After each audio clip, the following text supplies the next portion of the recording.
এটা গাঁও সভা পূর্ব সোনাতলা কয় বিধানসভার 25-এর 51 নম্বর ভাগ। এই রাস্তাটা যে খারাপ কতদিন যাবত?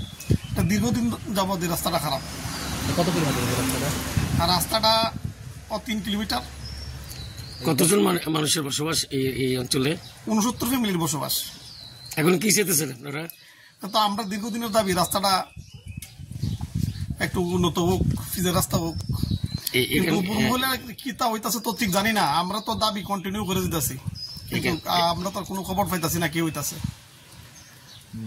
এই রাস্তাটা যে খারাপ অবস্থা আপনারা উদ্বোধন করতে পারবেন? আমরা তো পঞ্চায়েতের মাধ্যমে, জনপ্রতিনিধির মাধ্যমে, আগে বিগত সরকার, বর্তমান সরকার সবার কাছে দাবি করতেছি, কিন্তু আমরা তো কোনো ডেভেলপ করতেছে না। আমরা এটা চাই জনস্বার্থে হোক। বর্ষার দিনে কি অবস্থা? বর্ষার দিনে তো যে জায়গা দাঁড়া রয়েছে, জায়গা তো 8 দল আসলো, চলাফেরা তো বন্ধ আসলো, চলাফেরা সোনার থেকে সেইফারার মানুষ।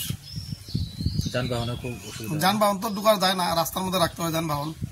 এখন আপনার দাবি রাস্তাটা অবিলম্বে রাস্তাটা হোক, এটি আমরা দাবি। আপনার নাম? কি মোহন দেবনাথ।